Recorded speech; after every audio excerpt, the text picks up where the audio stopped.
I experienced it at Intel Corp. I experienced it at the Pentagon. And I've experienced it in stand-up comedy. And it's absolutely true everywhere you go for the most part, give or take. But yeah, only 10% of people know what they're doing. In a big enough organization, only 10% of the people know what they're doing. 10% of the people have no business being there, and everybody else is just copying the first 10%, trying to keep their jobs and coast. And then on top of that, you have the Peter principle, right? And we talked about this a bunch, but it's when you get promoted when you do a good job, and then you don't get promoted when you don't. So what happens is you keep promoting somebody till they reach a job that they aren't good at, and they stay there. And so you end up with a middle management to upper management layer of people that don't know what the fuck they're doing.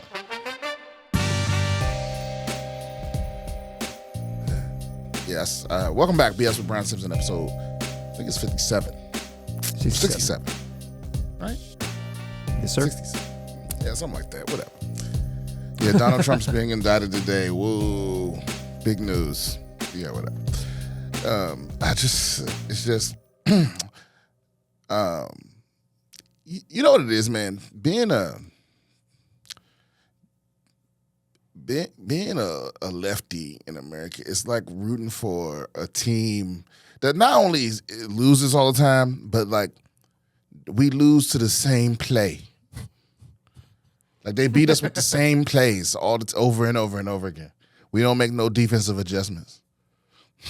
I don't give a fuck that Donald Trump's on trial today. Or whatever today is. Is it the verdict? He's just being indicted. In Miami. Oh my God, an indictment on Donald Trump. This motherfucker been indicted more times than the Teflon Don. That's what they're gonna start calling him, Teflon Don. It's like every time because this doesn't work. Okay, guys, that's what I'm trying to say. Rich people don't go to prison. Former presidents don't go to prison. So this is just something for you to get excited about. There's really nothing that benefits you at all. That's all it is. What do you think about the reports that apparently he's having trouble finding somebody to represent him? I mean, well, yeah, he's a known difficult client. He's also known for not paying his lawyers or paying his bills. So I imagine some people don't want to really get involved with that. But at the same time, look, it's a big enough case. Some attorney's going to take it. Somebody will take it at some point. Some people take it, and the truth is, it doesn't matter if they win or lose. They represented a former president. They could put that little sticker on their resume. And even if they lose, they could just say, he was so difficult, Well, no one could have won that case. Whatever, This is all politics. It's all petty politics. And you know what? It's people on the left that love it. But you're wasting your energy. I wasn't even aware that this was happening until Rob just told me this morning. Like I knew that they were trying to charge him with some other stuff. But I was like, I don't pay attention to the stuff every day that tells me what to be mad about or what to be happy about. Like, it's all bullshit. If you think Donald Trump is going to prison over whatever this shit is, it's like, I got a bridge to sell you in Brooklyn. You know what I mean? For a low, low price. It's just that simple. It's like, it's just a distraction, man. I would be excited if you told me, Donald Trump and Joe Biden were like doing a celebrity death match or something like that, or one of them was boxing Logan Paul, something that was actually going to happen. But what's there to get excited about somebody getting indicted? Indictments don't mean shit to rich people. Just like,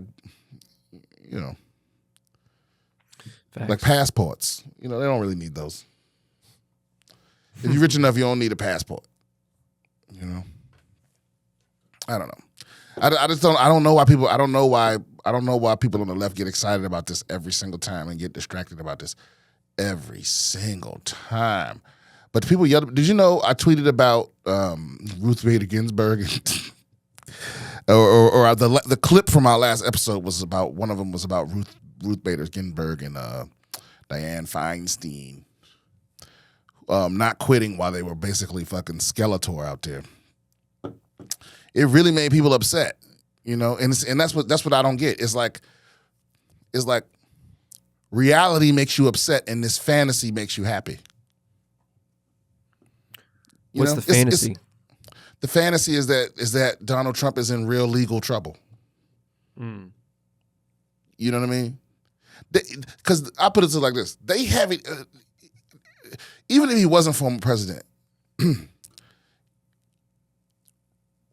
I've never seen a rich person go to prison short of fucking with other rich people's money.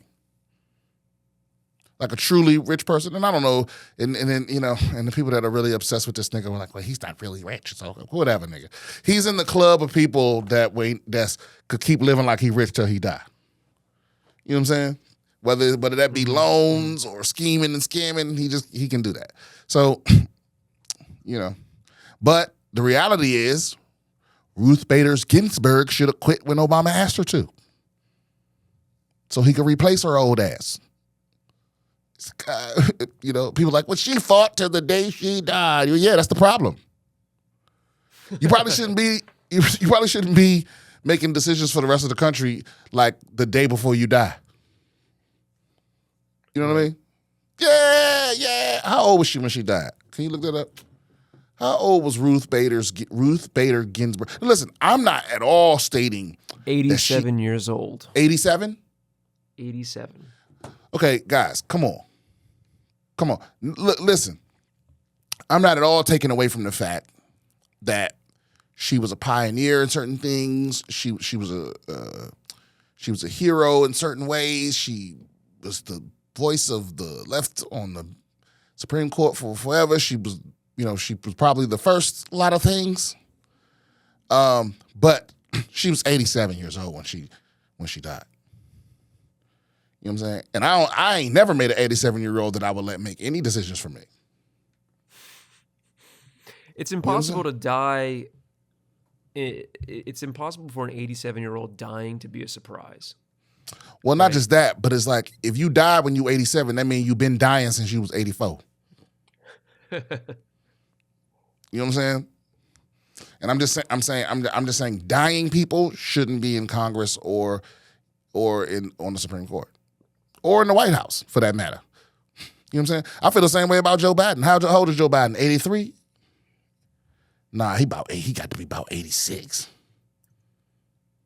He's 80. He's 80? Too high.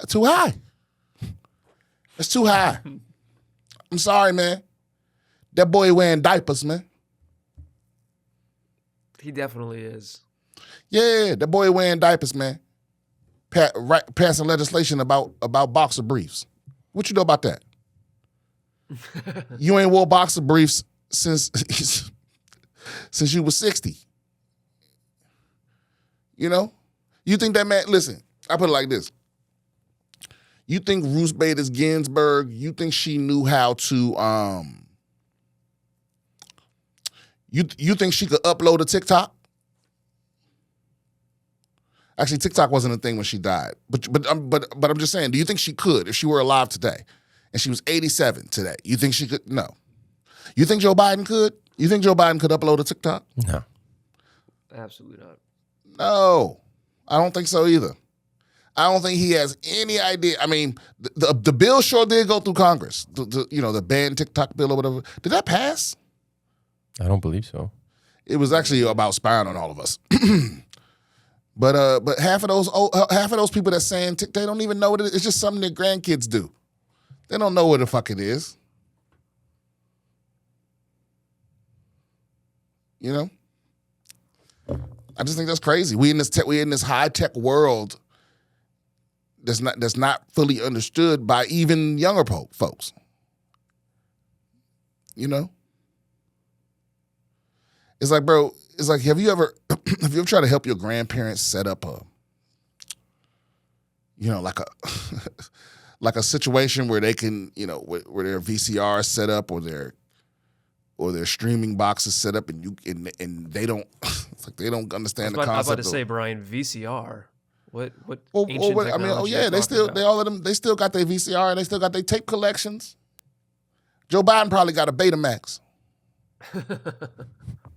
You know, for y'all young folks, that was like you remember when well, actually you probably don't even remember that when when it was the battle between Blu-ray and I think it was what was it 4K DVD was it what it was called or HD Super DVD. What was it? HD DVD. Yeah, it was HD. Yeah, 4K wasn't even a thing. Yeah, it was It was Blu-ray and HD DVD. It was the battles, and obviously Blu-ray won the battle. Yeah. Mostly because it was Sony's technology, and they were able to put it in the PlayStation 2, so that kind of made it a thing, right? What was it? The PlayStation 3? No, they won the battle way before that.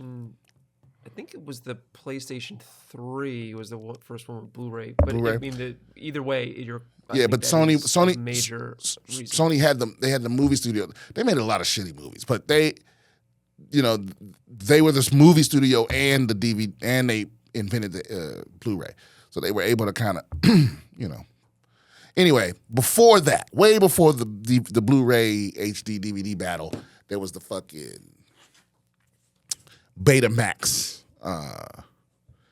VHS battle, and some people still say Betamax was better. The tapes were smaller, they were easier to store, and as a child, that was the only difference I could see is that one was smaller and the other one, So, I don't know what happened to make.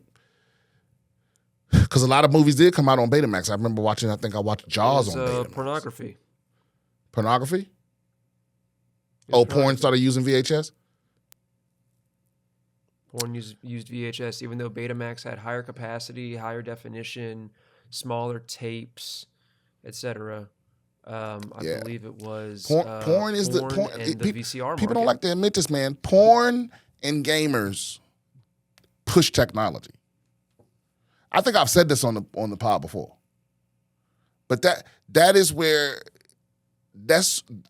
porn and gamers are sort of the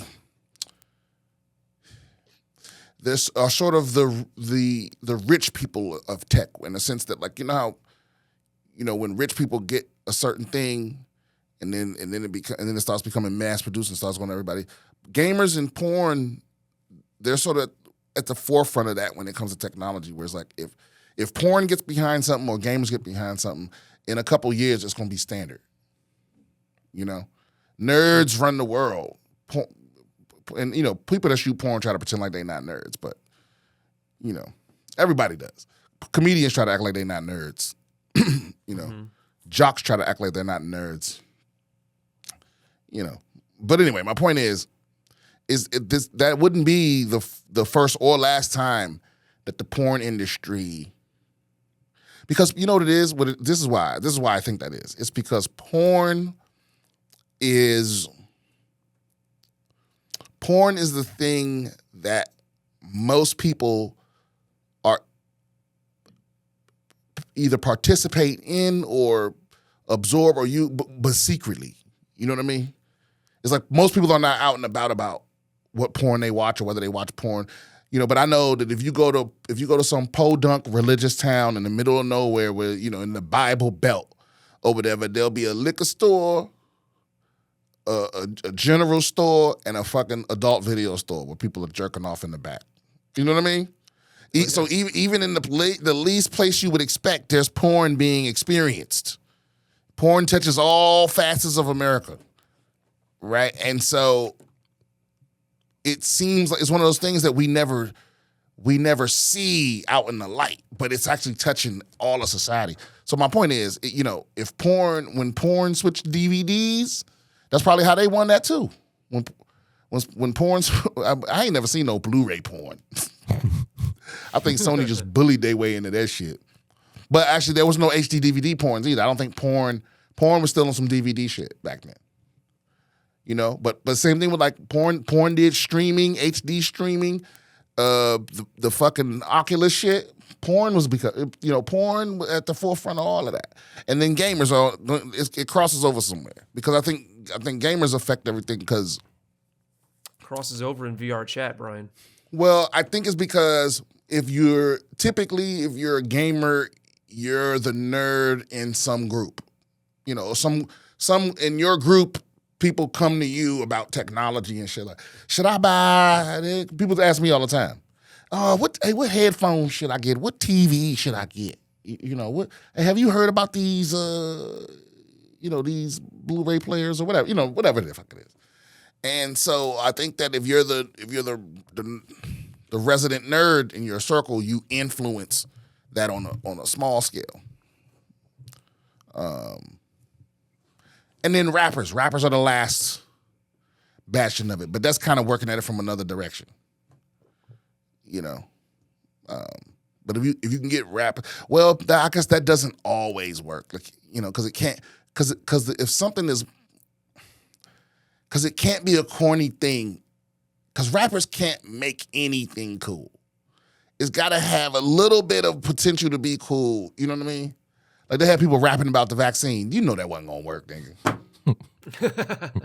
You know what I'm saying? We're vaccinated. No, that didn't make anybody.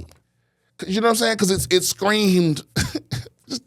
That shit doesn't work, man. You can't make rappers rap about like staying in school and shit. And like you can, and that's good, but like it's not gonna work. It's not gonna have an influence, because it's like, I guess basically what I mean is. The whole thesis of rap is being like anti-establishment. So if you pay a rapper to say something that's establishment, it comes off as inauthentic. So, authenticity matters to the black community, at least for the most part. So you can't send a motherfucker out there like, one was like, be nice to your mother. And it's like, and then he got a hit song about fucking killing 50 people. It just seems counterintuitive, Rappers always thank God. You ever notice that? That's always been so strange to me. But whatever. It's because of their grandmas. Or something. Yeah, but I want to get to the elephants in the room. I guess I said all that just to say I don't care. I don't care about Donald Trump. 1 p.m. Summer is here, which means your balls are probably sticking to your dick right now. It's sweaty, it's uncomfortable, and you don't have to live like this. Get Sheath underwear. It has 2 pouches. One for your dick, one for your balls. It keeps things separated so you can finally find some peace and comfort in your life. No matter your underwear style, Sheath has a color or pattern for you. Keep it classic and neutrals, or check out their collabs with Michael Malice or Cowboy Cerrone. I personally have Sheath. I replaced all my underwear with Sheath because I like having a pocket for my balls. It's something that it's a little tiny thing that I can't go back to the other way. I'm one of those people with large balls. They're always sticking to my legs, especially when it's summertime. And so this is a solution for me. I'm just telling you. This Sheath is also veteran-owned, which I also love. Finally, enjoy the season without worrying about your sweaty junk. And now, Sheath isn't just for the men. For our ladies in the audience, check out Sheath's sports bras, bikini briefs, and boy shorts that also have a place for your balls. Go to sheathunderwear.com and use code BS to get 20% off your first order, plus Sheath Underwear's 100% money-back guarantee. That's sheathunderwear.com, promo code BS. Get Sheath Underwear, support the show, support your balls. All right. Hi, Brian and Rob. I emailed a while back, and you guys gave me some great advice, so I have another question. What do you do about people that you have known for a long time that used to be good friends, but now just feel like they're holding you back? There are certain people who I've been through a lot with, and I consider them good friends. However, over time, we've all gotten into a rut.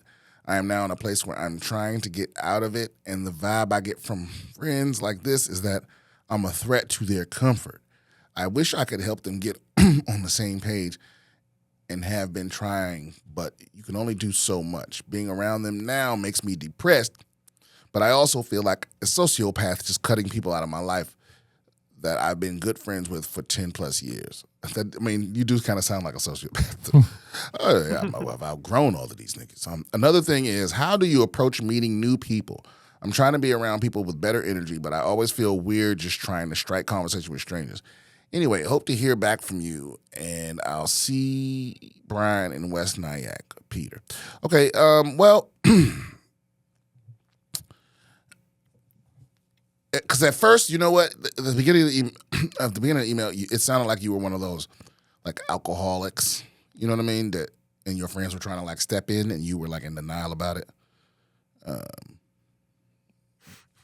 But now it kind of sounds like maybe all of y'all were like alcoholics, and you trying to get away from that group, or some kind of holic. Y'all were, because I don't know what you mean by we're all stuck in a rut. Is this like? I wish I knew how old this person is. Because it's like everybody graduated high school and the gap year turned into 3 years? Or is this like everyone finished college and or haven't finished college, but it's been like 5 years? But in any event, man, this is why I feel bad for the youth in a way, because, everyone has to deal with it, but for y'all especially, y'all didn't get to grow up in a world where you could fucking stop knowing someone. Like, just easily. You could just stop talking to them, and you would probably never see like if you moved, you definitely would never see anybody again. When I grew up, there's people I grew up with that I wouldn't even recognize if I saw them in the street. You know what I'm saying? Mm-hmm. Like, and they have no way of contacting me. They don't know anybody I know. And it's and y'all grow up like, you date a girl for 6 months and she connected to your whole family. She done followed your mama and your brothers and sisters and cousins and your friends and all of that. And then you can't even break up with somebody and have them just go away. So but it's a skill that y'all need to learn. Because you can, it's harder, but you can just cut people off. There's nothing wrong with that. You don't have room in your life for people that don't have goals. Cut off everybody that don't have a goal, man. It's just that simple. Or because I don't think it's fair to say, I'm just gonna guess you're in your 20s. These are the type of questions 20-somethings ask. I don't think it's fair for you to say, oh, you got to have your whole life figured out and know exactly what you want to be and all of that stuff. But motherfuckers that don't want nothing out of life, you go, hey, where do you see yourself in 5 years? And they're like, I don't know. Oh, who cares? Like, they don't even give a fuck. Like, you got to stop playing. Don't be around them motherfuckers. Because you ain't going to never figure it out if you're around people like that. Just like, oh, I just like my life the way it is now. I just like, I like living with my mama kind of, sort of. I like being 30 and being yelled at about the thermostat shit. So I was like, yeah, this is indeed what you're saying. Like you're trying to go after something and your friends are just stuck in a rut, Or maybe but it could also be like all of y'all was 400 pounds and now, you done lost 100 and you think you're better than everybody. Which you are, but you can't act like that. I don't know. I don't know. But because it's hard to say what your relationship is with your friends, But the truth is, man, you lucky to die with like one or two good friends. Most of the motherfuckers ain't really your friends, And I think right. if you trust your instincts, because that's what it sounds like here, you're insecure about how you feel about things. That's why you said, how do I talk to new people? What? Just do what you love and be yourself. Be genuine, unless you got some kind of, unless you're on a spectrum or something, you have trouble with social things. Just be yourself. Wash your ass. Brush your teeth. I beat the drum on it lots and lots and lots, but honestly, not washing your ass and not brushing your teeth and not knowing how to mind your business and when to shut the fuck up, those are 4 skills that you got to work on, and that's free. You can work on all 4 of them. Actually, I guess maybe washing your ass ain't necessarily free, but it's widely available, But those if you just smell nice and don't talk too fucking much in most social situations, you'll be fine. You know, don't talk about yourself. Listen. There's another thing too. When you meet new people, especially women, listen more than you talk. You know, only talk about yourself when somebody asks about yourself, but don't try to make conversations about you or about your experience. Listen, people love talking about themselves. So you just ask people about them and listen, like really listen. Don't just like pretend to listen. But if you just ask people about themselves, they'll talk all fucking day. You know? But if you're one of those people that like is awkward in conversation and you don't know how to, because real good conversation is like double dutch. You got to know when to hop in. You got to know when to be quiet. You got to let people feel like you got to let everybody feel like they got some words in, you know. And trust me, this is something I struggle with. I've always, like, when I was a little kid, I was always told, shut the fuck up. You talk too fucking much. You know, not in the sense that I was telling everybody business, but just in the sense that I would just ramble. And it took me a long time to realize how irritating that is. You know, and now I only do that when I get real high and I can't stop myself. But like right now, that's why I have a podcast. I've been rambling about your problem for quite a few minutes now. But yeah, so I think I answered all your questions.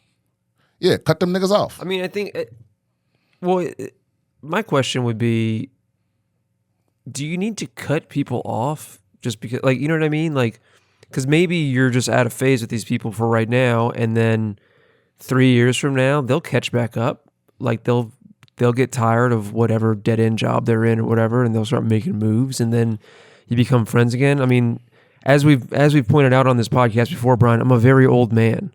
And so I've had friendships that have sort of faded into the background for a few years and then come back.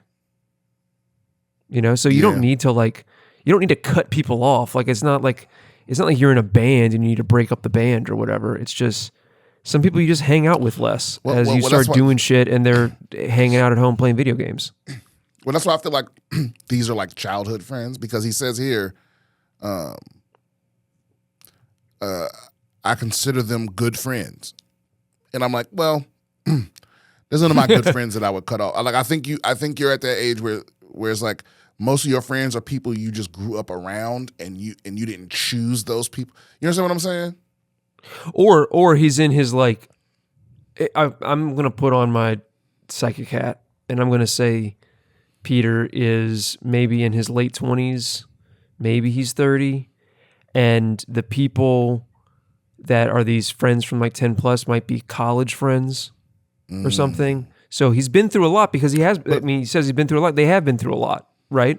They grew up and they went from being fucking teenagers to being actual adults. And maybe some of them are in a little bit of a state of arrested development and Peter's trying to make moves. And I think two things are going to happen. Number one, like, you don't need to give people a talking to or an intervention when you stop hanging out with them.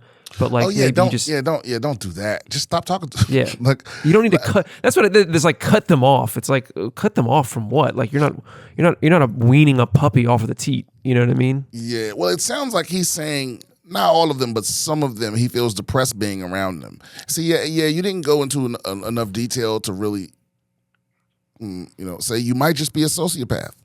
No, I don't think that's the case. But he said, they've been my good friends for 10 plus years. Okay, so that I glossed over that little tidbit. They've been his good friends for 10 plus years. They're picking on him. I don't think they picking on him. I think it's just that. I think that you know what it sounds like to me? It sounds like a few of his friends he was loyal to, even, because they grew up together or they went to school together. But he's known they were losers this whole time. But they were losers he was comfortable with, and now he's conflicted. Because it's easy to be a loser when you're a teenager. It's easy to be a loser when you're in college, or when your parents are paying your rent or the dorm, or shit's cheap and life is free and you got few responsibilities. But as soon as it's just like it's easy. It's like puppy love. You know what I mean? It's easy to be in love when love is all there is. When you're a teen, when you 15, 16, and you in love with your high school sweet, that's easy. Y'all ain't got no bills to pay. You don't have to depend on this bitch to have her half. You don't got to worry about their cleaning habits or any of the way they spend their money, none of that. But as soon as you throw responsibilities on it, you realize love is not enough. You know what I'm saying? So it's like it's easy to be cool with people that are fucking losers when you're growing up because it doesn't affect you or them. You know what I'm saying? But once we adults and it's like, hey man, look, I got a secret security clearance. You can't be breathing in crack smoke. You know, you got, can you leave the crack? You know what I'm saying? It's like once there's responsibilities and there's consequences to hanging out with your fucking loser friends. Because I have friends like that. And when I say friend, I mean there are people that I care about that I can't be around. You know what I mean? And now I'm at a point now where it's like, as my career progresses, I realize I have to be more and more mindful of who I allow around me because, you know, other people don't calculate. They can't calculate what you have to lose into their shit. They don't. Maybe they could, but they don't. Most people don't. So it's like you can't. Some people you just can't. You gotta love them from a distance, man, because they'll fuck your whole shit up because they fuck their shit up. You know what I'm saying? Mm-hmm. It's almost like you gonna let a motherfucker that can't drive borrow your car. That's what I mean. It's like they are not capable of being responsible with your car. That's why they don't have one. They wrecked theirs. They've been in 6 accidents this year. They need to borrow your car. Their shit in the shop. You gonna let them do that? Hell no. So it's the same thing. It's like they done fucked up their situation and everything around them, and why would you allow them in your situation? They're just gonna fuck it up because they don't have the tools to deal with those situations. You know, I guess this is my final answer. There is no easy way to say, yay, cut them off, no, keep them around.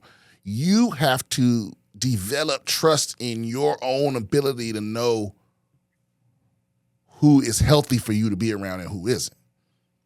And it's the same thing with making friends. It's like you'll know when you make a friend. You'll know when, you know, unless something you're not telling me, like you've been in prison for 10 years and you know these people from prison, and now you don't know how to be in society. You know, because that's a whole other thing, and there's programs for that. I really don't know how to answer that if that's your situation. But otherwise, it's like that's my final answer. You have to trust your own judgment to build the people that need to not be in your life. Because I'm assuming by cutting people off, I don't think he means like breaking up with them. I think he just means giving them no energy. You know, not responding to their texts, not participating in their little schemes, not just hanging out, getting high. You know, just wasting. Right. Yeah, because I know people like that. That's a grown ass man. Because the only way you can get away with just hanging out and getting high into your 30s is if you're a stand-up comedian. Like you have to be some job or a bud tender. Now I know people that do that. But are those really losers? No, I don't think so. That's what I'm saying. You know, 5 years ago, somebody that got high all day was a loser. Now you can have a job doing that. Sure. Bro, I know a cat that get paid to fly around the country and smoke weed to decide which brands are the best. That's his job that he pay his bills with and live in LA with.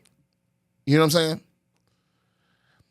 I got a homie, Frank, this nigga, he got a whole podcast where he just gets people real high. And gives and asks them crazy questions, you know. So it's like, yeah, if there's a way for you to go after your dream, you know. Like I said, only you can tell me. Now, look, if you want to describe each friend to me, I can tell you whether to fucking leave them alone. But for me not knowing any of your friends, I would just say, yeah, you got to trust yourself, trust your own judgment, man, because it's tough. It's tough too, especially people you really care about.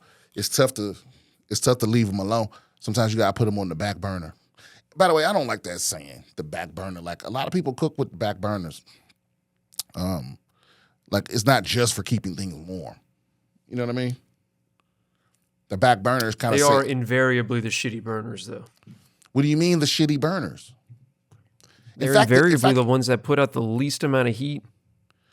Well, how is the that true? smallest burners. That's not true of all stoves, especially nowadays. The electric stoves, the back burners put out the exact amount of heat.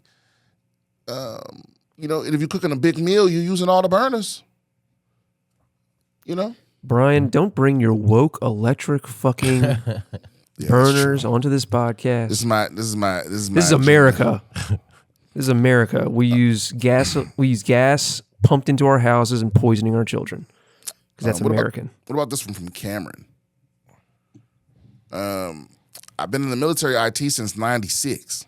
Oh wow, '96. Wait a minute. About time for you to retire? Hold on, '96, '06, 16. Wait a minute. Why are you still in? It's probably some good money. I've been in military IT since '90. No, he probably out in. He about to tell me. I started out in enlisted Air Force as a satellite communications operator maintainer. Worked on a bunch of different systems and types of systems all over the world. I got the Air Force to pay me to get and pay for a mechanical engineering degree from University of Maryland. After I got commissioned, they made me a program manager, basically an IT project manager that also had to gather requirements and ask for budget. What does gather requirements mean? Whatever. I worked on all kinds of systems. Satellite That means programs, they put together specs. training systems, database consolidation. Like you make a spec list and then figure out what the budget's going to be. This motherfucker giving us his whole resume. Intel analysis system and probably some other shit I don't remember. So you should have done probably some other shit after training systems.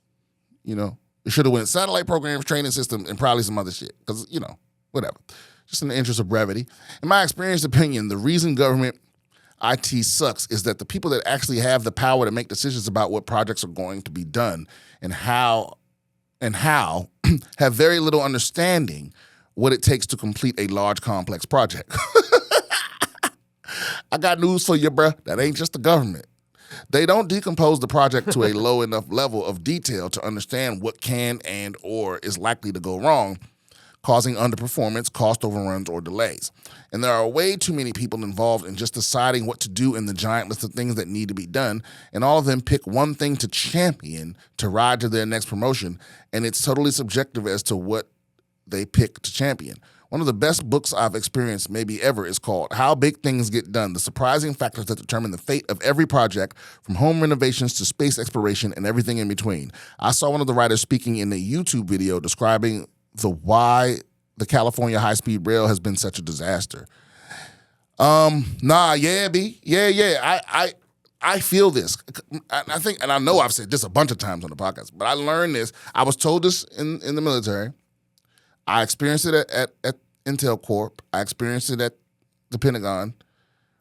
And I've experienced it in stand-up comedy. And it's absolutely true everywhere you go for the most part, give or take. But yeah, only 10% of people know what they're doing. In a big enough organization, only 10% of the people know what they're doing. 10% of the people have no business being there, and everybody else is just copying the first 10%, trying to keep their jobs and coast. And then on top of that, you have the Peter principle, right? And we talked about this a bunch, but it's when you get promoted when you do a good job, and then you don't get promoted when you don't. So what happens is you keep promoting somebody till they reach a job that they aren't good at, and they stay there. And so you end up with a middle management to upper management layer of people that don't know what the fuck they're doing. And anywhere but the bottom, there's politics. And the politics, how you play the politics at any big enough organization is more important than the results, because as long as you don't get blamed for negative results, you'll be fine. So you don't care about the negative results that you're not going to get blamed for, And so it's all those things factor in. I've never been, I'll put it like this.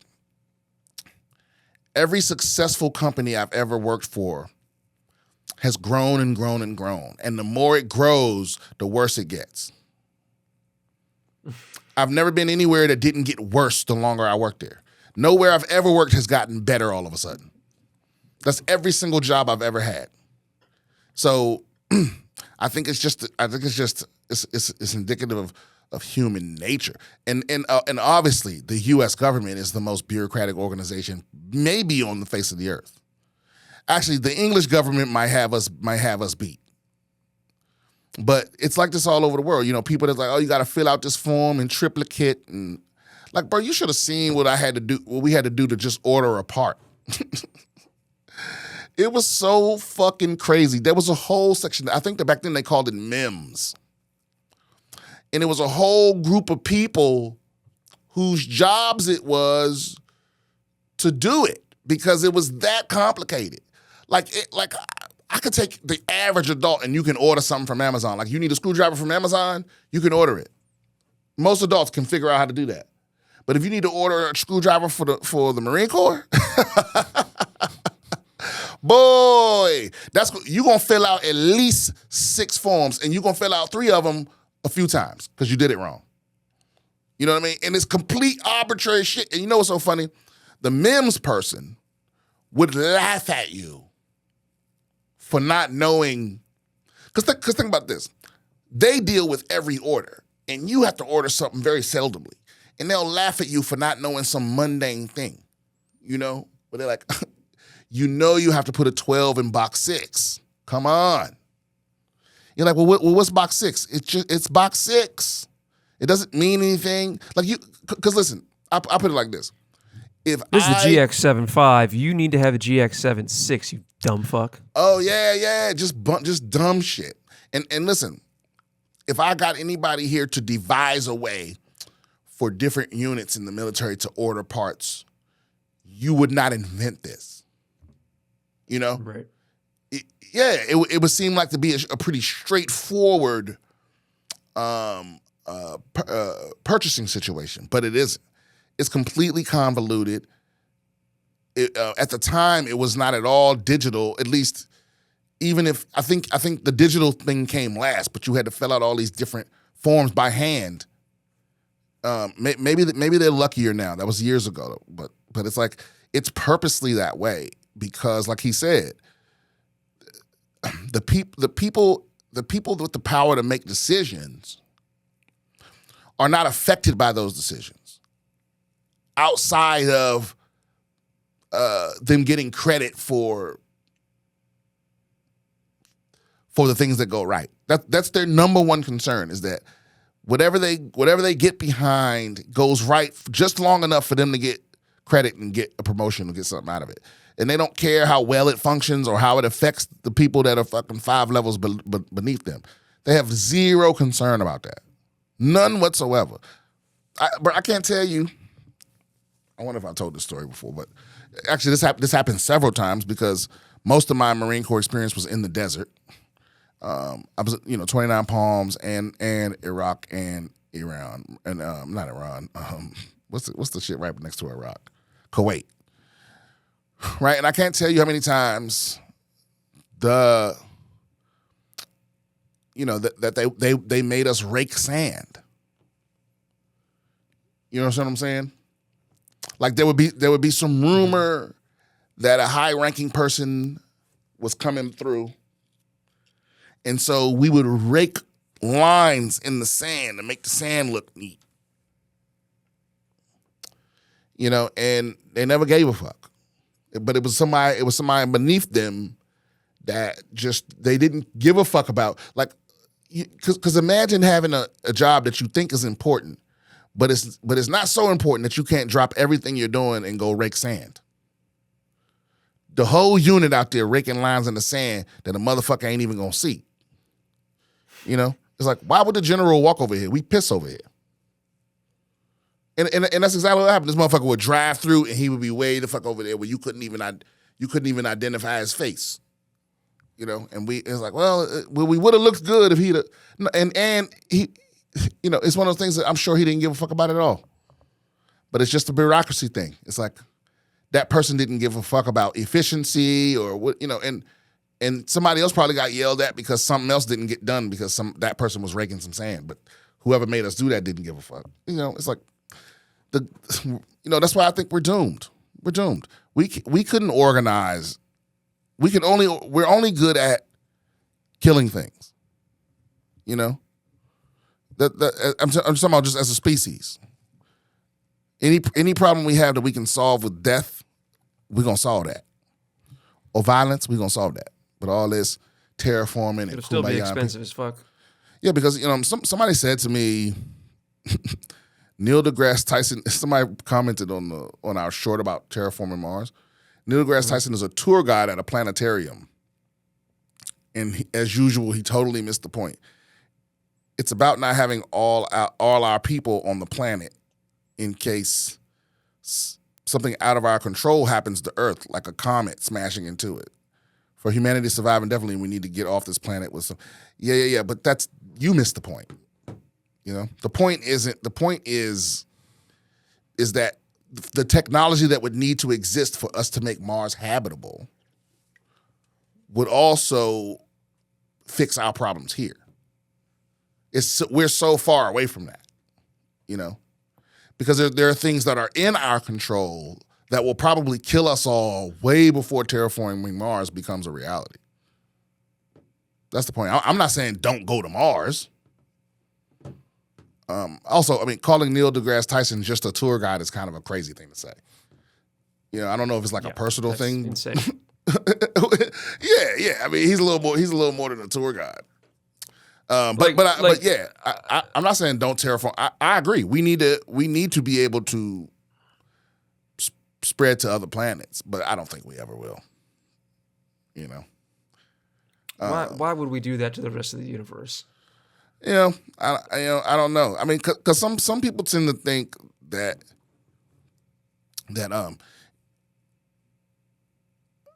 I don't think there's some kind of competition between Neil deGrasse Tyson and Elon Musk. But that's how this comment section is worded. Like you have to because I quoted Neil deGrasse Tyson that I think that I'm like, fuck Elon.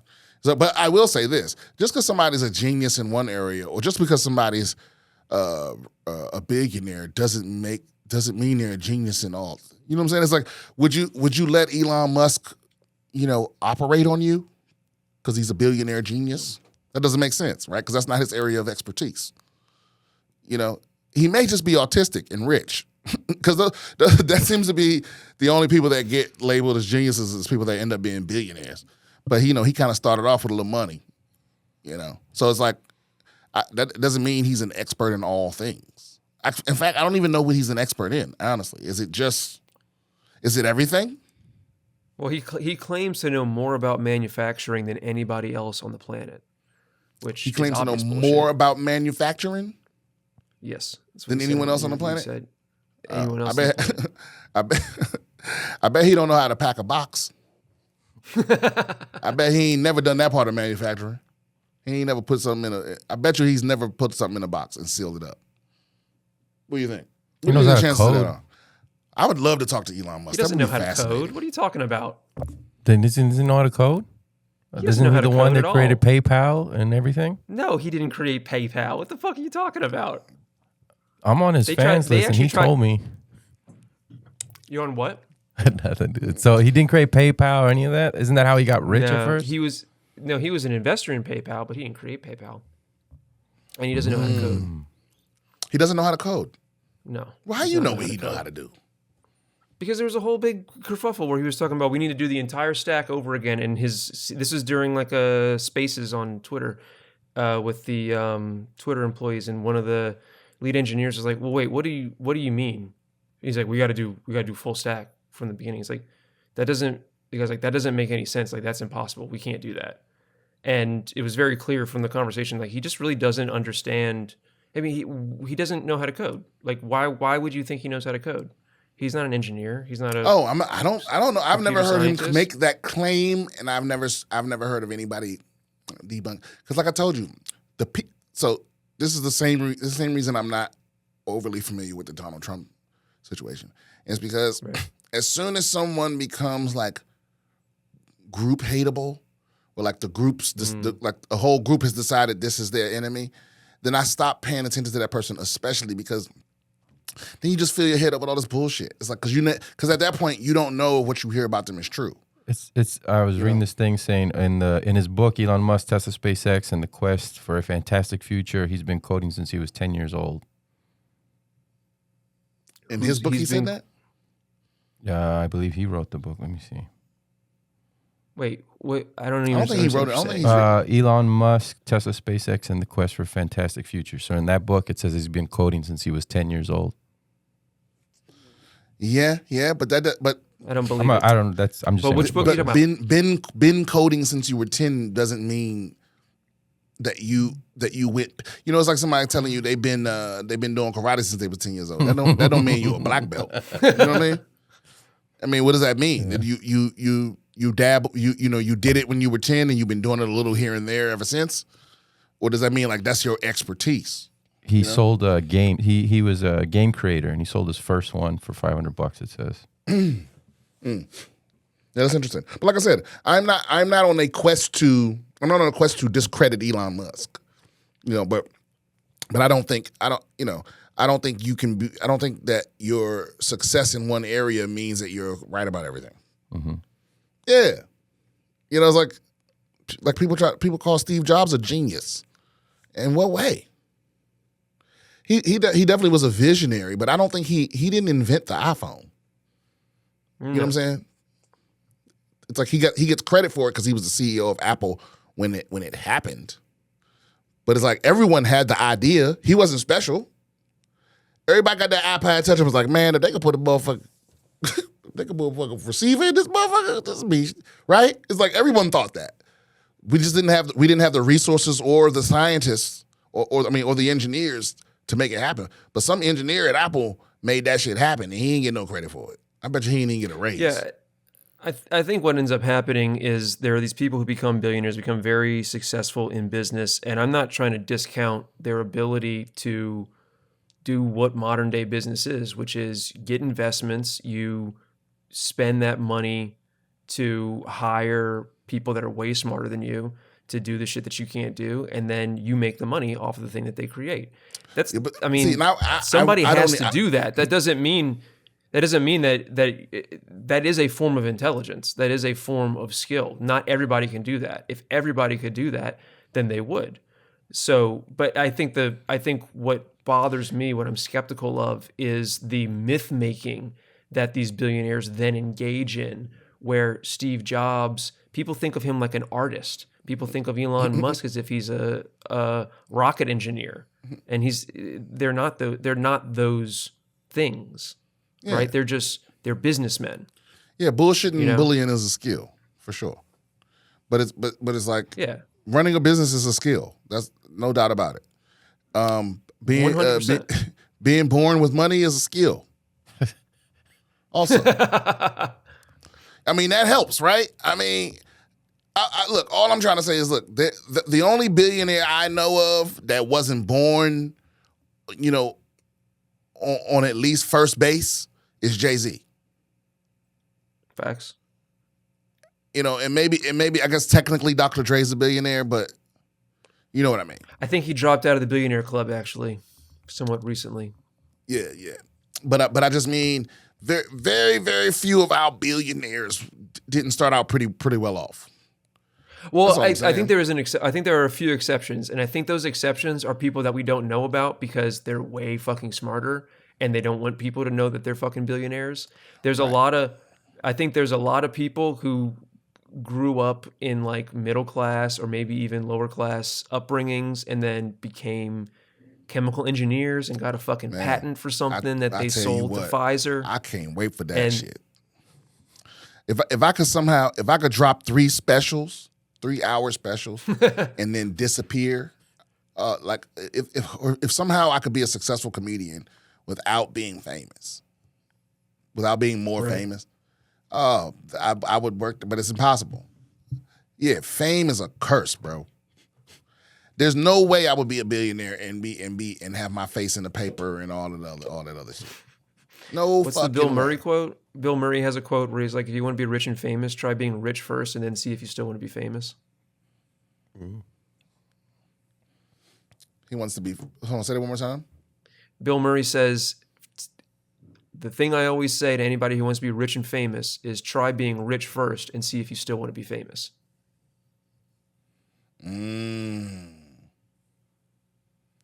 Yeah, that's probably the order you would want to do it.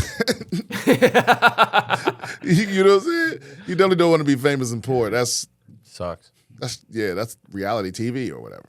You know. Yeah, being famous and poor would suck. That's how you know fame sucks.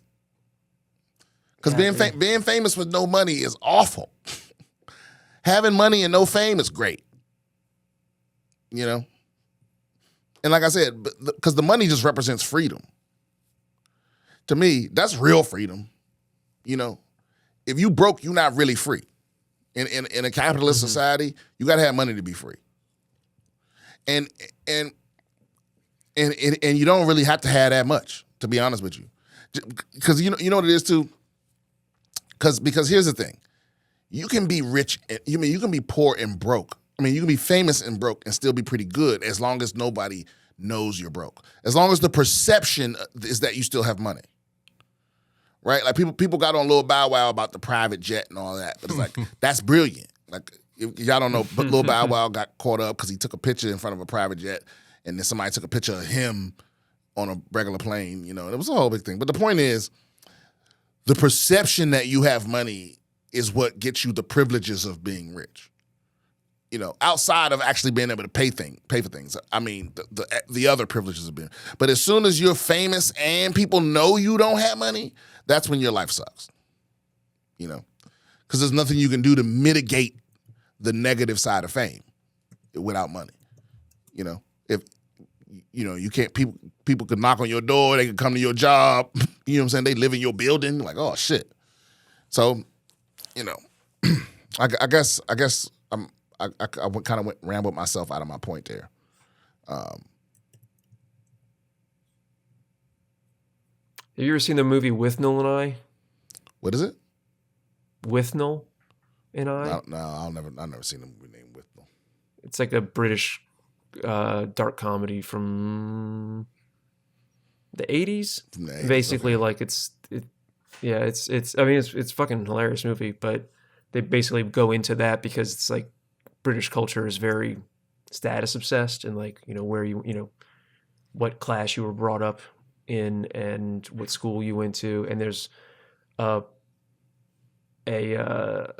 part where they have to like trick the rich kid's uncle into believing the poor kid is rich so they can get the keys to his like lake house or whatever. And basically they say like, well, no, we need to convince him that you don't need it, because then he'll give it to you for free. If he thinks you don't have money, he's going to charge you. Right? Right. Yeah. That's the world we live in out here. Oh, yeah, that's the point I was making. Money is real freedom. Money is real freedom. If you saw the way, I went and opened up a business account at a bank I've been banking at for years. And just in the last few years, I've been a little more successful. I went and opened up a business account. And bro, I met people in this bank that I've never seen before. I met everybody in the bank before I left the bank. You know, and not because I was trying to. They all walked over. You know what I'm saying? Assistants, managers, you know, the GM of the branch came down from wherever the fuck he be. He ain't even working this branch. You know, I walked out of there with like 7 business cards. It's like, if you need anything, you call. And please believe me, I'm the poorest person in that bank with a business account. But still, the way that it's like you just get treated differently. The doors open up. You know, people go, you know, or this or that. You know, people will walk up, oh, yo, you can't smoke right here. Oh, I'm sorry. You know what I mean? When that perceived thing, like you hear stories all the time of like Dave Chappelle will just light up a cigarette in a Chili's. You know what I'm saying? And won't nobody say fucking shit. You know, and that's probably less that he's got money and more. That's more the fame thing, you know. But if a story broke tomorrow that, you know, Dave Chappelle mismanaged all his money and now he's in debt $50 million, whatever. He's broke, downtrodden, wife left him, he all disheveled. People start walking up to him like, Mr. Chappelle, you can't smoke in here. I guarantee you. So it's like, you know, I think we're a little we're fame obsessed. You know, we tend to worship. We worship people with money, and we worship people that seem like they have money, and we act like what I'm saying is like it's not like they have the best ideas because they're successful in something. You know, that would be like it would be like if Bill Belichick was advising you on, I don't know what the fuck. If he was trying to help you make a medical decision, you'd be like, well, he won 9 Super Bowls or whatever the fuck. It's like when there's like an interview with Neil deGrasse Tyson and somebody asks him a question about like what he thinks about universal basic income, and it's like he's not an economist, he's not a lawyer, he's not a political scientist. You can ask him questions about fucking black holes and and telescopes and shit. Like he'll know about that, but he's not just there's sort of this myth of like the genius, capital G, that there are just smart people like Tony Stark could just exist in real life, where somebody could be or in fucking Thor Ragnarok where they mention like Bruce Banner has like 8 PhDs and it's like that's impossible. Like you can't have 8 PhDs at fucking 34 years old. Yeah. Not well, real that's what I ones. mean. It's like people have it in their head that like there's a such thing as a genius across all things. Like they're smarter than everyone and everything. And it's like that there are very few people that have that level of intelligence, and they're usually out of their minds.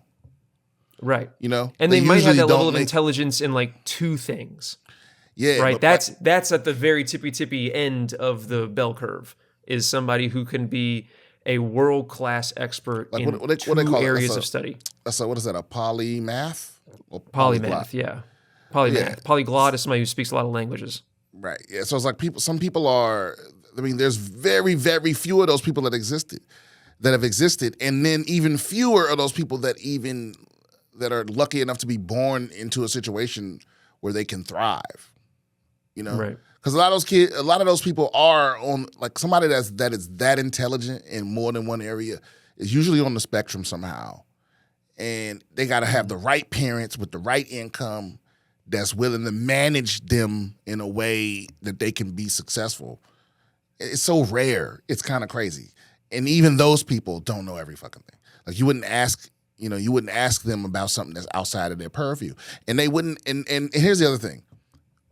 A real genius wouldn't answer that question about something that they aren't an expert on, at least without telling you, I'm no expert. Motherfuckers was asking Bill Gates about the pandemic. This nigga ain't a medical anything. He's not a medical nothing. Because here's my other thing. If Windows makes Bill Gates a genius, why he ain't done nothing since then? That's all I'm saying. At least, the things Musk gets credit for is a bunch of things: Tesla, SpaceX, PayPal. It's like Bill Gates did Windows, and then what? But even Windows was not. I mean, he didn't develop Windows himself. He packaged it, and that was his brilliant idea. He was able to make it so you had to buy his operating system, I believe. I know, and I think before he was a business genius. He was a business genius, not a programming genius. He could code, but he wasn't like some coding wonderkind or anything like that. He was an above average coder and he made had a good business idea. Back then, software was and free. His mom was in the CIA, right? So his mom was in the CIA. I can't remember if she was in the CIA or she did business with the CIA or something. You can't just be proliferating misinformation out. Oh, but hey, maybe they'll shut me down. No, but I do know that coding was free back, like software was free back. That's the way people thought of it. Like no one was in charge of an arrangement of ones and zeros. Bill Gates is the one that kind of changed that. Which is kind of wild. But whatever. My point is, don't you have to scrutinize everybody, even the people that you love. I for one I'm a fan of Neil deGrasse Tyson, but I can only take him in small doses. You know. Yeah. Elon Musk, I don't ever listen to him talk at all, ever. I can read the things, but watching him talk is impossible. It's tough for me, and I don't know why. I think it's the South African accent or something. It's just hard for me. All right, one more email we got here. This is from Bianca. Hi, Brian. I first heard you on a couples therapy. Oh, yeah, that's the homie. And was excited when your podcast started. I listen often and usually learn something new and have things to actually think, reflect on.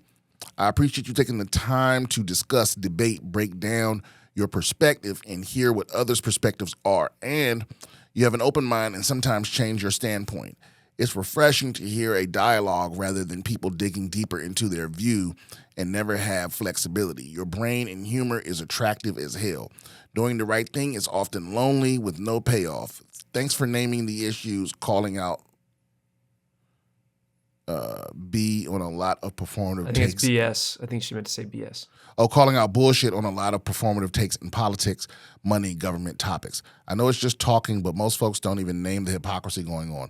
I'm a cynic and laugh that y'all try to end on a positive new topic that tends to become dark because truly the world is pretty much garbage. Thanks for taking time to read this email. I think I'm in love. Thank you, Bianca. That's exactly how and we don't, we just bounce back and forth between cynicism and optimism, I think. But I try to be intellectually malleable. I try not to be dogmatic because I think it's dangerous. Lack of self-examination is dangerous for you and for the people around you. And the everything becoming ideological, because it's almost like everything's a religion now. You're in a group, you're not allowed to ask questions, and when things don't make sense to you, you just pretend like they do. And I think a lot of us we do that with we do that with actual religions. We do that with politics. People do that with sports. You know, I had a homie. I don't know if y'all watched the NBA finals or the NBA playoffs, because I'm not a big basketball watcher guy, but there's enough people around me that watch it where I can still enjoy it. You know, and my boy's a Golden State fan. And the Warriors were eliminated by the Lakers, right? And he told me right afterwards that, or right before they got eliminated, like it was one more game, he was like, the Lakers have received, have gone to the foul line like more than any NBA team, I think maybe in history, this season and in these playoffs. Like the second team is like unbelievably underneath what they get called. The fouls get called. And I was like, well, why do you think that is? And he was like, because they know that when the Lakers are on TV, they make more money. Right? Mm-hmm. And I was like, yeah, but so are you saying that the NBA and the referees are in on a conspiracy to keep the Lakers in the playoffs because it make more money? Because the Lakers went on to the next round and got swept. So that falls apart right there. You understand what I'm saying? But it's like when they were playing your team, it was a conspiracy. You're not seeing it clearly. You have to at least recognize that you're biased a little bit. Were they the same refs that ref both series though? I don't think so. So it's not all the refs that are doing it, it's just a few refs. Okay, yeah. But the reasoning for your conspiracy was that it benefits the NBA. Mm-hmm. Meaning the NBA is in on the conspiracy. Mm-hmm. Okay, so then why would they stop the conspiracy? And even if the Lakers was going to lose, why didn't they let it go 7 games? They got swept. So if the NBA wants them to stay in, why would they not bribe these refs? Or why would they not arrange it so that it was other refs that they had in their pocket? It doesn't make sense. But again, are you a Golden State fan? No, Spurs. So I'm a big believer the reason we didn't three-peat was because... You see what I mean? Yeah. They had the guy that hated Tim Duncan was the one that got caught for gambling. All right, look, I understand, but you have to understand. Every diehard sports fan has a thing like that, where they're like, "This, the reason we lost was not a skill issue. It wasn't lack of preparation. It wasn't because we had worse athletes. It wasn't because we were underprepared. It was some other outside force." Or I'll put it like this: You ever been watching a game and it's like, let's say some big thing decides it, a foul, whether something's a catch, whatever, right? You ever notice like there's things that only the fan of that team, they're the only people in the world that see it one way, and everybody else who's more likely to be objective sees it the other way. And that's what I mean. Is like when you're in your own zone. Because it doesn't mean you're wrong, but you got to recognize that you're biased. Your perspective is skewed because you're a fan, and even if you were wrong, it would be harder for you to admit it. It would be harder for you to see it. I'd agree with that, and I felt that because when Kawhi Leonard left, I said it was Popovich's fault, and all the people in San Antonio were pissed off at me that I had told that to. I've said it on stage, and I got booed for saying it. Because they're like, no, Popovich is always right. And I'm like, nope, he was wrong. Yeah. Well, I don't know anything about the politics of the Spurs, but I'm sure you're right. It was definitely Popovich's fault. Or was it? Yeah, he had Tony Parker, Ginobili, and another player talk to Kawhi Leonard and tell him you need to do more for your team. And then Tony Parker goes out and says he's not really hurt. He needs to play. He doesn't love the team. And then the next year, they say, Tony Parker, you're not going to start. And he's like, well, fuck that. I'm going to Charlotte. It's like, you didn't care about the team, asshole. Yeah, see, that's why I emotionally separated from all my sports. I tune in, I get entertained, and I don't, because I was a diehard Redskins fan. And after the RG3 era, I kind of fell back. I still keep up, when they were the football team and now they're the Commanders, I keep up. Yeah. But I don't. I used to I was obsessed. I knew everybody on the roster. I knew everybody on the coaching staff. I watched training camp and the draft and all that. Now I don't do any of that shit, and I barely care if they win or lose. Like I watch, and I'm if obviously it's still easier to watch the highlights if they win, but I'm not at all emotionally invested because I would get crazy. Like it was literally, what it is? It's like being out of a cult now. And looking back and going, I can't believe because it's fun. To me, that's what watching sports is. It's emotional gambling. You putting your emotional currency on the fucking, on the fucking table, hoping. Because you could just feel normal, but what you're doing is you're like, no, I'm gonna go all in with these emotions on these men, and if they win, I'm gonna feel fucking fantastic, and if they lose, I'm gonna slam doors, I'm gonna yell at my children, I'm gonna throw things, Break my TV. Yeah, I might break my TV, I might fight somebody, and I was like, I think I'd rather just be regular, because this was like one of the lowest points of my life, and the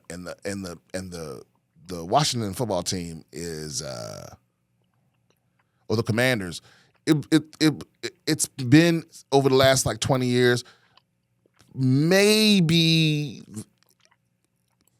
top 3, arguably number 1 most dysfunctional organization in all of sports. In terms of just pure hostility towards their fan base, mismanagement, not at all the desire to win. I'm just talking about from not the players, from the organizational standpoint. It was just unbelievable. And then the stuff that's been coming out recently, our owner's basically being forced to sell the team. When's the last time that happened to an NFL owner?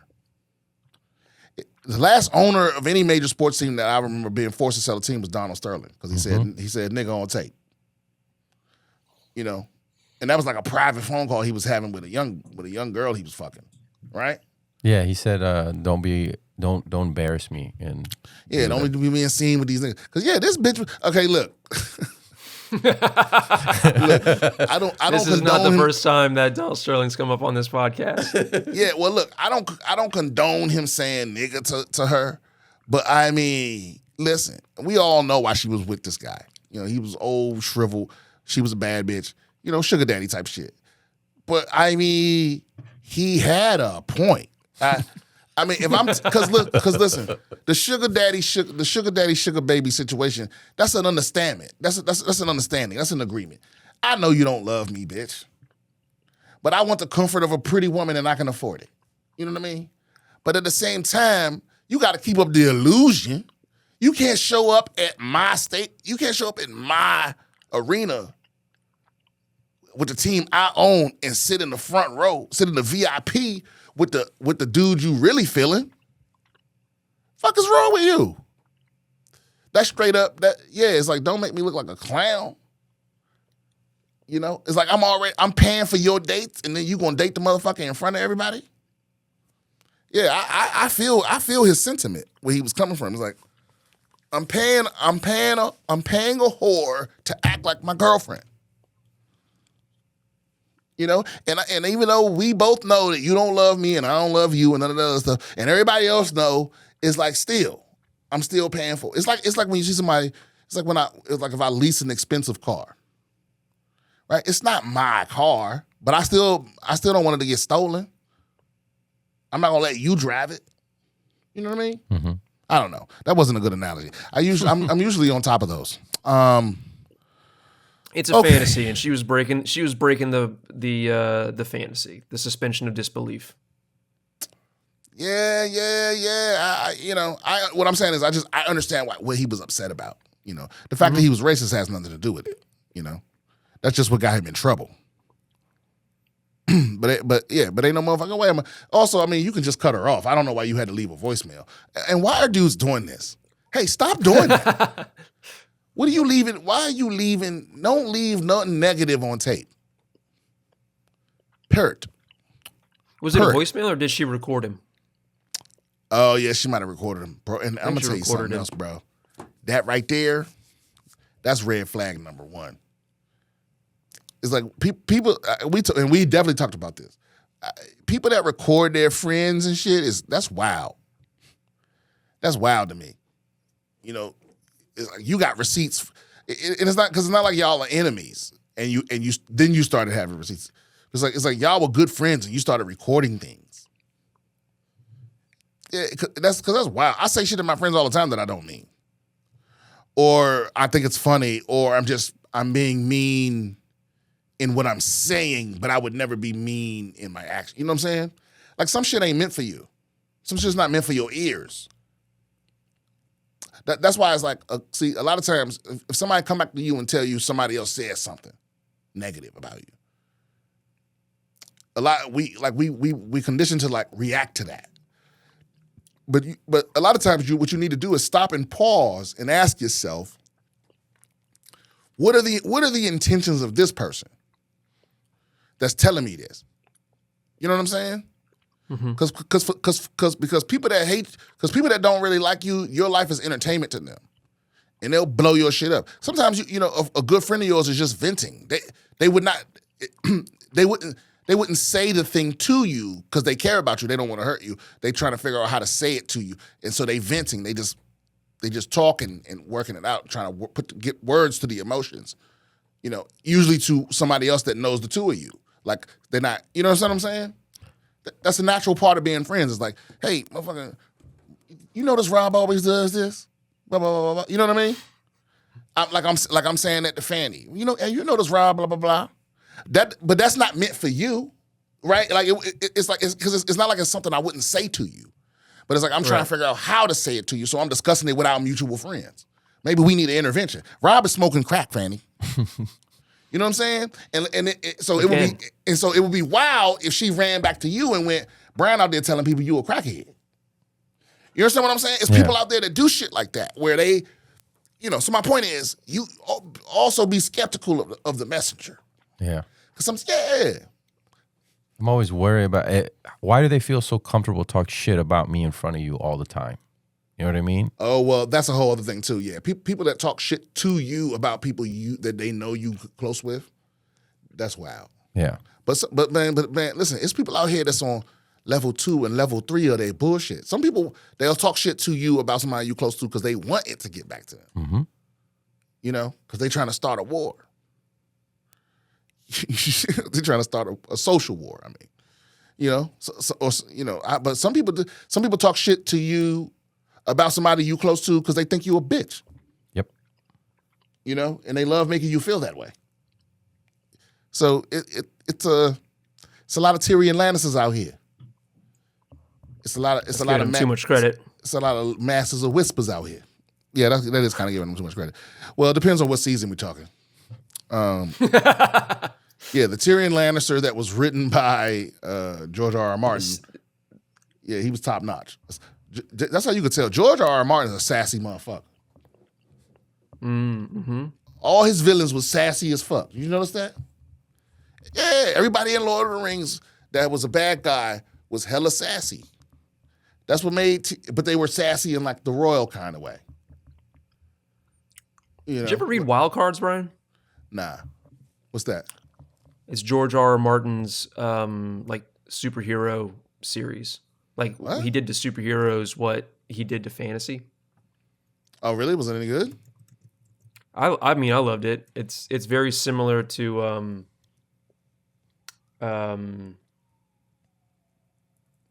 oh fuck, what's the Alan Moore America's Best Comics Precinct 10? It's very similar to that. So what? No. Well, it's kind of a precursor to The Boys, I think. Yeah, The Boys was outstanding. I think it's I'm surprised more people didn't talk about that Wild show. Card, It was Wild Cards. fucking incredible.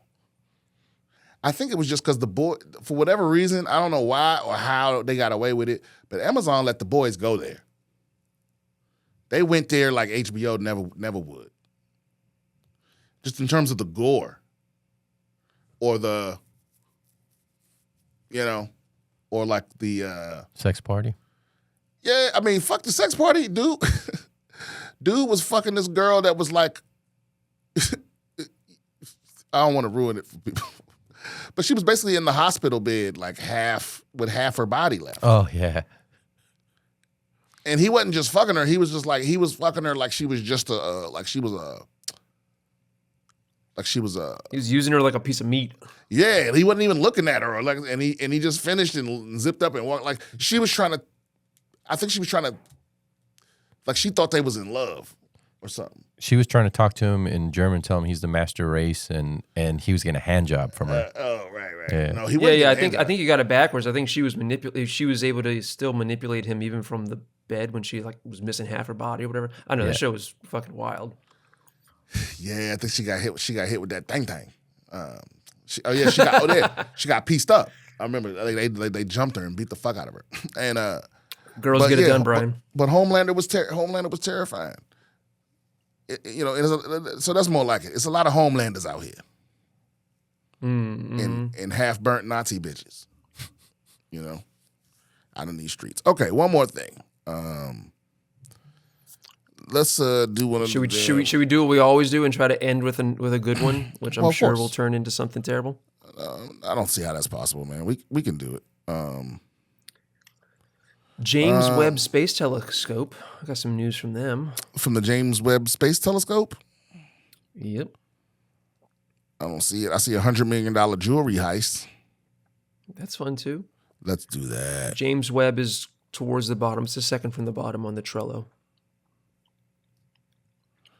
What the fuck is this about a heist? How is this about a heist? Is this the right thing?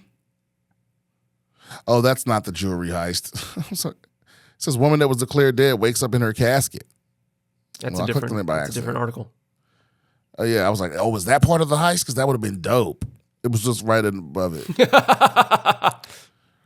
Brinks driver shocked by size of jewelry heist. Stolen bling may be worth $100 million. The two drivers lingered in the darkness in the hours after their Brinks big rig was burglarized.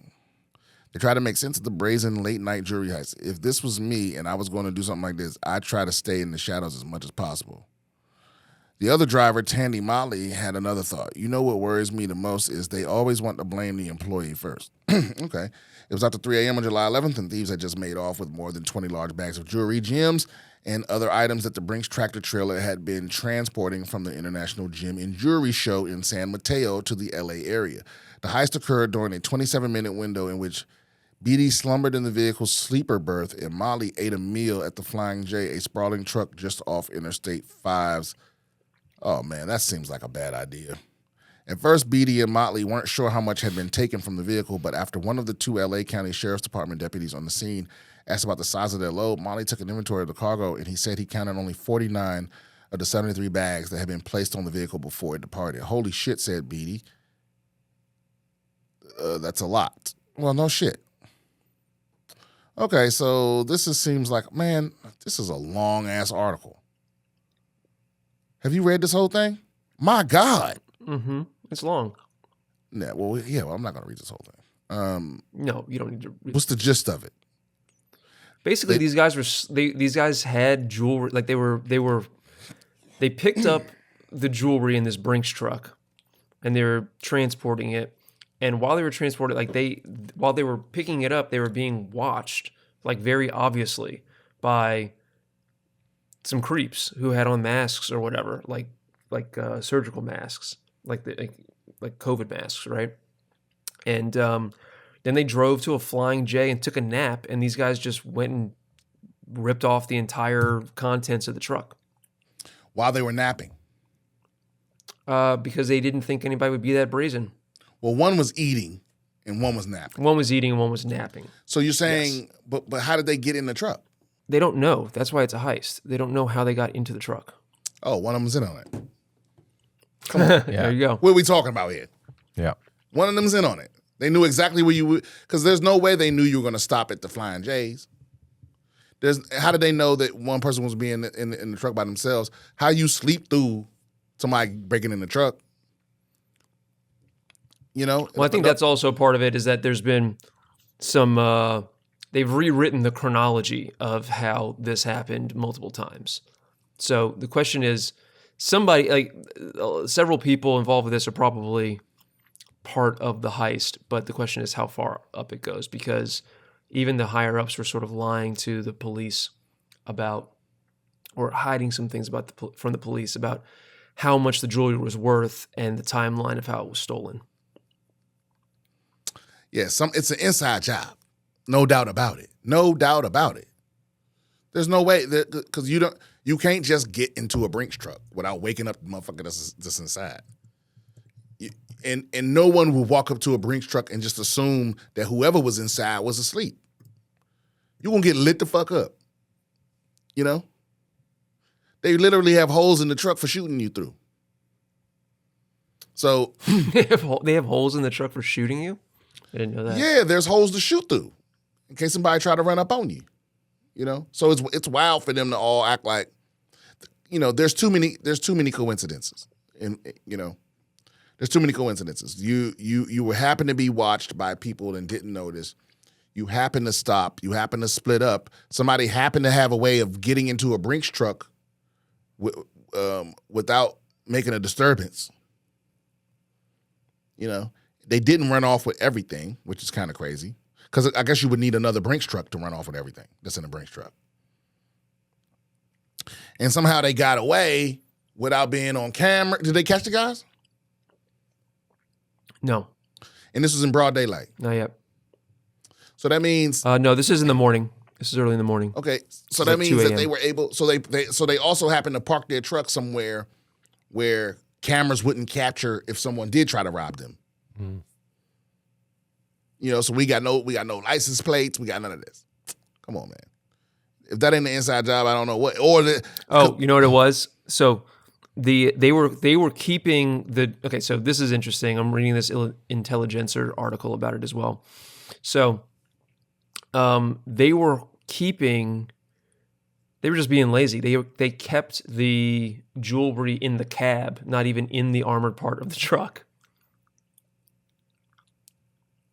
That made me want to. What?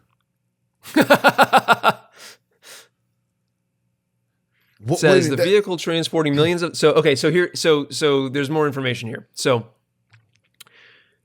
there's pretty much only one company that has a monopoly on like shipping the like jewelry and stuff like that for different jewelry shows and stuff like up and down like throughout the entire country basically. And it's Brinks. So all of these jewelry dealers hire Brinks to transport their jewelry from like one show to another, right? And so Brinks sent these guys to pick up the jewelry.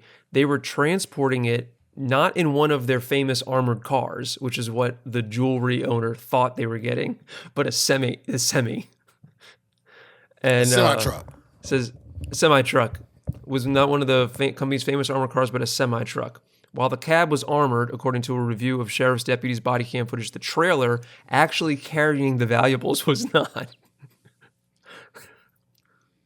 There were no surveillance cameras, and an incident report noted the jewelry was secured inside the trailer by a single locking device in the rear, which just means a lock. The thieves simply cut the lock, as evidenced by the slivers of metal left behind, and appeared to have taken it with them. Did the Brinks truck have Brinks on the side? Not sure. Yeah, because that would be crazy for you to be advertising. Because everyone knows, every time somebody see a Brinks truck, they know it's money in it. That's the joke, right? Like when people say, when people say they're about to get paid, they go back up the Brinks truck. Like people associate Brinks trucks with holding money. So if you got Brinks on the side of a semi-trailer that's not armored, that's protected by a padlock, I mean, they're about to lose this. I mean, hey, Rob, now's the time for us to start a daggone armored car transportation thing. Hell yeah. They just fumbled the bag big time. Yo, we guarantee. Go ahead, it says what? It says Brinks, this is a quote from Ming Chang, a jeweler who worked the show with his wife, so the show that they were going to. He says, Brinks was supposed to use an armored truck. They didn't use an armored truck. They used a trailer to transport our jewelry. He lost his entire stock in the theft, mostly hundreds of pieces of pearl jewelry. He says, and they only had 2 armed guards. One was sleeping and one went to get some food, and they didn't keep an eye on the truck. How could this happen? Well, I think you just said how it happened. That's hilarious. 24 of the 73 bags Brinks had initially said were on board were missing, though Brinks would later put the figure at 22. Okay, sure. Yeah, that's hilarious. I just had a weird feeling, said Motley. Just had a weird feeling? Said, I just had a weird feeling, said Motley between puffs on his vape about a figure at the show. He was staring me right in the eye, and I looked. It's like, why is this guy dogging me? He had a beard, driving a silver SUV, and then just sitting there for like 2 minutes, and then after that, I was kind of watching to see if anyone was following me. They had to have come in here with a fucking trailer. Well, then maybe you shouldn't have gone to sleep in the cab, my guy. So he's saying they pulled up beside them in a semi of their own?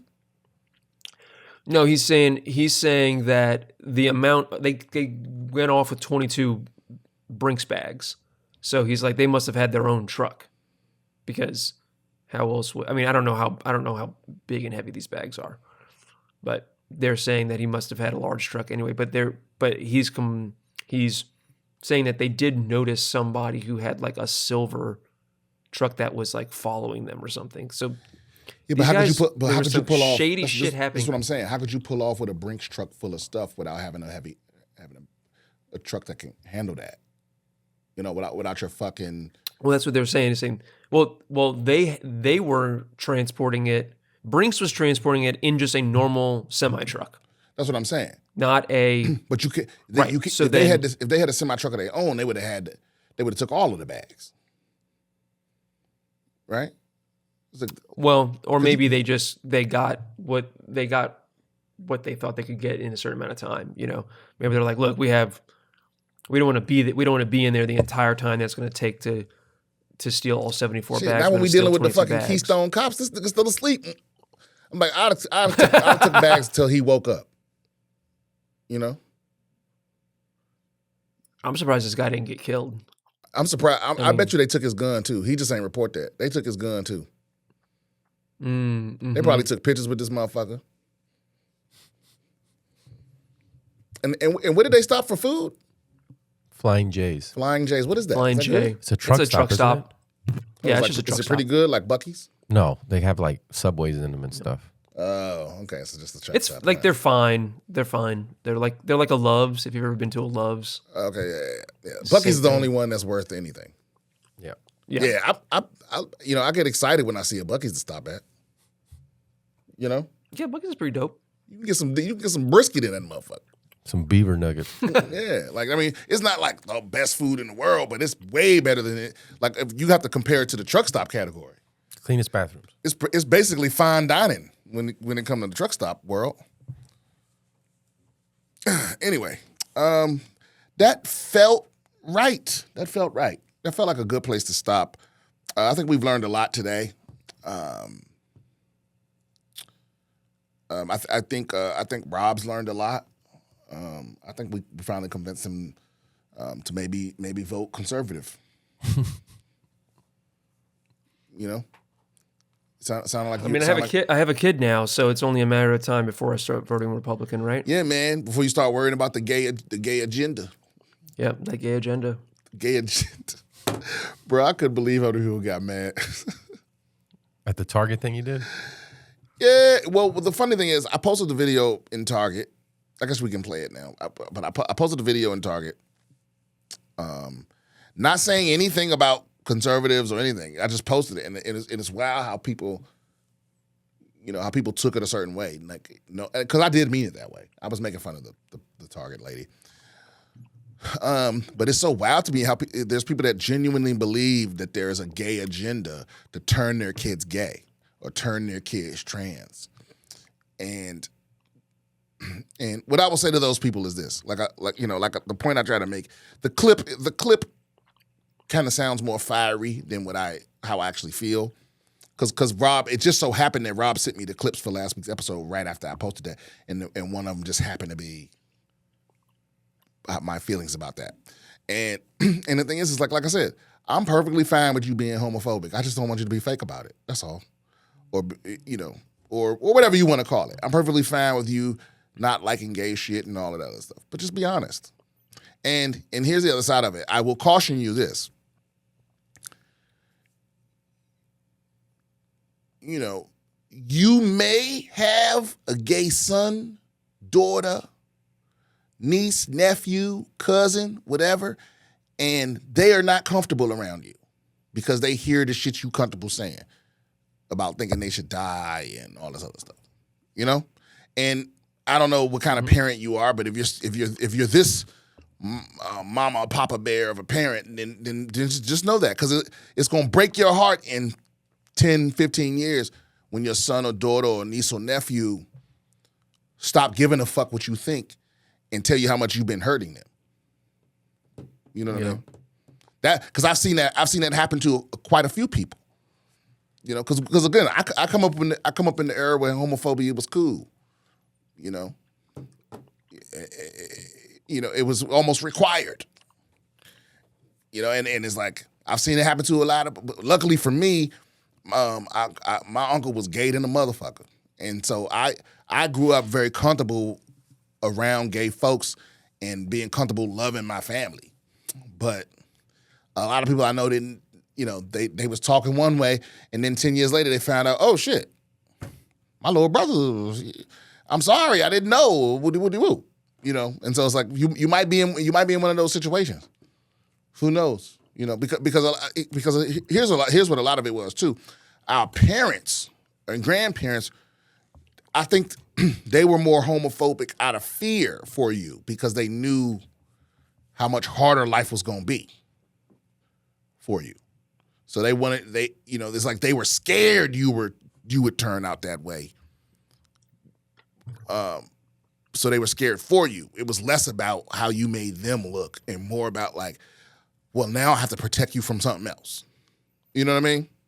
And maybe that fear manifests in like evil shit with some people. My uncle did not have a very good relationship with his father because he was one of those people. He tried to beat it out of him. You ain't no motherfucker figures, blah, blah, blah, And I think and towards the end you start dying and all that, and your kids don't fuck with you. That's a lonely place to be sitting. That's a lonely place to be. You know what I mean? If you have to think of it from a selfish standpoint, I mean, you could just be like, people, everybody out here just trying to live. I don't know. Because I'm not one of those people that's like, oh yeah, kids should have gender affirming surgery at 9 years old. No, that's crazy. I think that's crazy. But there's virtually nobody who believes that.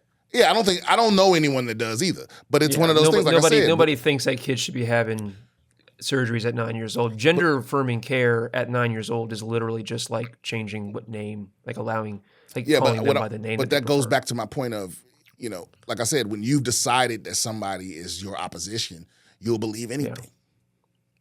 Yeah. It's litter boxes in backs of classrooms, because shit like that. Like you'll believe. Like so, you have to self-scrutinize here. It's like, do you hate motherfuckers? I think you have to ask yourself that question honestly. Because I guarantee you, it ain't like you started feeling weird about gay people once your kid popped out. Like you was just open minded to the motherfucker, and then you heard that wah, and you were like, you know what, these faggots are coming for you. Daddy's here. I don't know. Anyway, that's gonna wrap it up. If you got any questions, comments, concerns, you want advice from the advice champ, email me at BSwithBrianSimpson@gmail.com. Don't forget, I'll also be in Denver, Colorado, on July 13th, 14th, and 15th at the Comedy Works. Go on up there and get your damn tickets at BrianSimpsonComedy.com or go to the Comedy Works Denver website. The following weekend, I'll be at Levity Live in West Nyack, New York, the 20th, 22nd, the 20th through the 22nd. Yeah. And then I think I just added a little something. I'm going to wait to announce that, but that's a little surprise, man. But yeah, so get those tickets. Those are probably going to be the last couple times I'm on the road before I shoot my special. So they definitely will be. Oh yeah, and your boy is one of Variety's comics to watch. I'm going to make a list where I'm going to make my top 10 magazines to read. That's what I'm going to do. Yeah. Sounds like a good idea. Variety's nominated since I'm nominated. Oh yeah.